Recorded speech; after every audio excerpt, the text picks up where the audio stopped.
Hey, what's up, guys?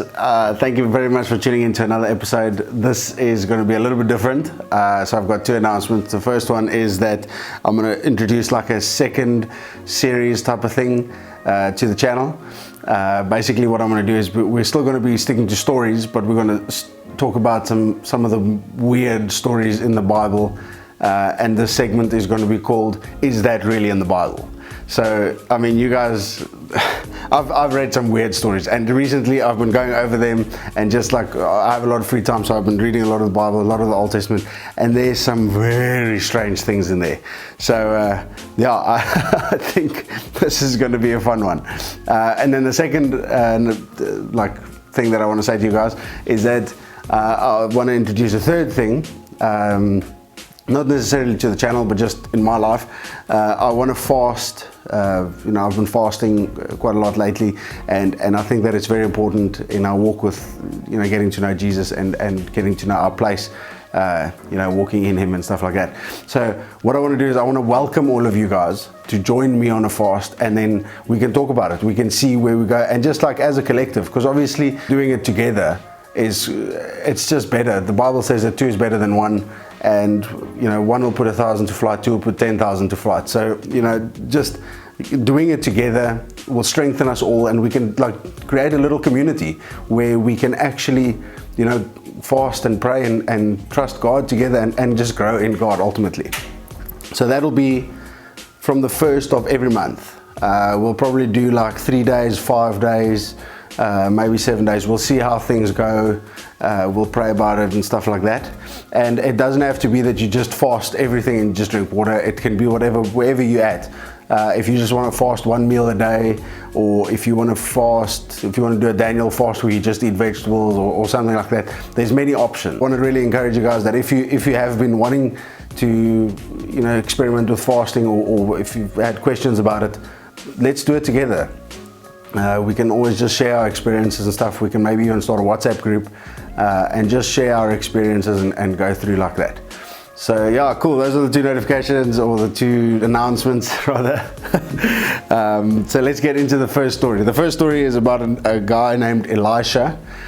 We hear about him at the end of First Kings and mostly through Second Kings. And this guy was very strange. I mean, we saw God do a lot of weird and wonderful things through his life. And there's a specific story that I want to just highlight to you guys. That I knew it was in the Bible because I've read it before. But when I read it the first time, I was like, what? What is that even doing in there? So, yeah, you can go read it yourself. It's the first chapter of Second Kings. I'm just going to paraphrase for the first little bit. There was a king, his name was Ahaziah. I hope I'm pronouncing it correctly. Basically, he was a Syrian king, or I think he was a Syrian king. Not 100% sure. It does say in there Assyrian or something like that. And anyway, so what happened was he was a Samaritan king. He was king of Samaria. And anyway, so basically what happened was he had fallen, hurt himself, and he was bedridden. And so he sent his guys, his advisors or whatever, to go and consult Beelzebub, the king of Ekron. The king of Ekron. Not king, god of Ekron. He sent these guys to consult Beelzebub, god of Ekron. So they on their way, leave the palace, get ready, get on their horses or whatever they're getting, however they're traveling. And on their way, God tells Elisha to go to them and stop them. Why are you consulting Beelzebub, the god of Ekron? Is it because God of Israel isn't in your place? Isn't in Israel, or isn't in Samaria? What did I say? Samaria, yeah. Why are you guys doing this? And then Elijah said, because you have not consulted God, the true God, your king will basically, he's going to stay bedridden, he'll never get up out of bed, and he's going to die in that bed. So, which is quite harsh. So they get back, and the king is like, what the heck are you guys doing back so quickly? And they said that there's this guy who stopped us on the road and told us that because we haven't consulted the God of Israel, you will be bedridden and you will never get out of your bed. That's the word of the Lord. So this guy's like, what the heck? Like, okay, he didn't say what the heck, but I'm paraphrasing. So you can go read it for yourself. So anyway, he's like, what the heck? Like, what are you guys on about? Who is this guy? What does he look like? Whatever. And they say, well, he's this guy who had like a coat of hair and he was wearing a leather belt. And this guy, like a light bulb goes on and he's like, oh, this is Elisha. And obviously they had some history. And so this king like loses it. And he's like, send one of my captains with his 50 men, and this is where the story gets interesting, because I mean, if it isn't interesting already, strap on your seatbelt. Okay, so we're picking it up here from verse 9, and it says, then he sent to Elijah a captain with his company of 50 men. Look. The captain went up to Elijah.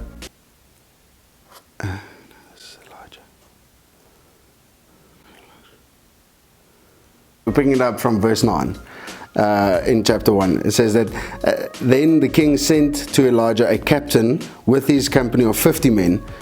The captain went up to Elijah, who was sitting on the top of the hill, and said to the man of God, the king says, come down. Elijah answered the captain, if I am a man of God, may fire come down from heaven and consume you and your 50 men. Then fire fell from heaven and consumed the captain and his men. What? At this the king sent to Elijah another captain with his 50 men. The captain said to him, man of God, this is what the king says, come down at once. If I am a man of God, Elijah replied, may fire come down from heaven and consume you and your 50 men. Then the fire of God fell. Then the fire of God fell from heaven and consumed him and his 50 men.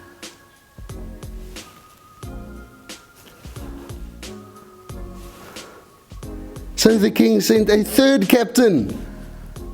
Yo, bruh, don't you learn?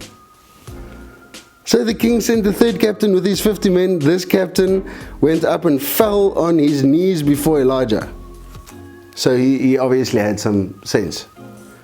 The man of God, he said, man of God, he begged, please have respect for my life and the lives of these 50 men who are your servants. See, fire has fallen from heaven and consumed the first two captains and all their men, but now have respect for my life. The angel of the Lord said to Elijah, go down with him, do not be afraid of him. So Elijah got up and went down to the king. So that's very important. I want you to remember this. The angel of the Lord said to Elijah, it's fine. Anyway, so I'm paraphrasing now again. Basically what happened was he goes down, goes to the king, says to the king, listen, dude, because you didn't ask the one true God for help, and you try to consult some demon, you will die in your bed.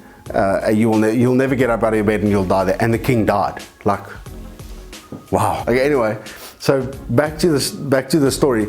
The point that I want to highlight to you there, first of all, I mean, obviously it's a flippin' crazy story, and there are people all over the place dying, burning, fire falling from heaven, and strange things, and it's actually written in the Bible. You can go see it.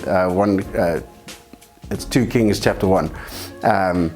But the thing that I want to highlight to you is that the angel of the Lord was with him. Although it didn't say it the whole time, it said that when the third guy, the third captain with his 50 people came to Elijah, the angel of the Lord said to Elijah, it's fine, you can go with this guy, you're safe. And I want to encourage you guys, the Old Testament always portrayed Jesus as the angel of the Lord.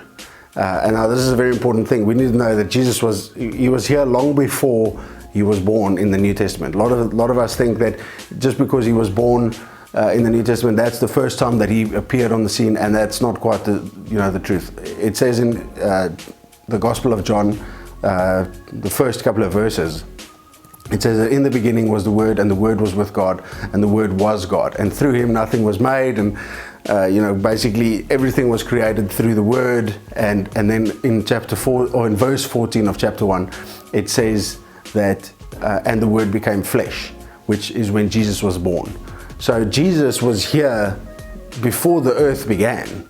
It's just that he was born as a human like me and you, only in the New Testament, and that's when he obviously died on the cross and brought us into a new covenant. But that's a story for another day. The point is, Elijah knew Jesus. Elijah spent time with him, and because of that, the angel of the Lord, or God, protected Elijah so much to the extent that he would literally send fire out of heaven to destroy people who wanted to take him captive, or who wanted to hurt him, or just had any bad intention against Elijah. And it's not that God's necessarily going to send down fire on people who try to harm you, but I do want to say that when we spend time with Jesus, he does tell us which road to take, what financial opportunities we should take, which ones we should just let pass, what house to buy. There's some big decisions in our lives that we sometimes make just very blasé, all by ourselves. And I think that when we know Jesus, when we spend time with him, he guides us and he leads us, and ultimately he's only got good plans for us.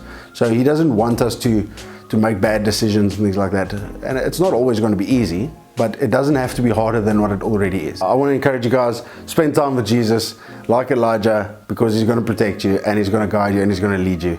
And yeah, I hope you guys enjoyed that flippin' weird story. I'll be telling you guys more about that. And remember, the other thing, it's obviously just so that you can plan if you want to join us. The fast from the 1st of April, not April, we're in April, from the 1st of May. I'll obviously tell you guys more about it as we go on with the videos and stuff, but from the 1st of May, I'm going to do a fast for a couple of days. We'll still determine how long, and then we can do it together. We can chat about it. We'll put a WhatsApp group on the page, and you guys can join us and just see where God takes us. So yeah, God bless you guys. Have an awesome day.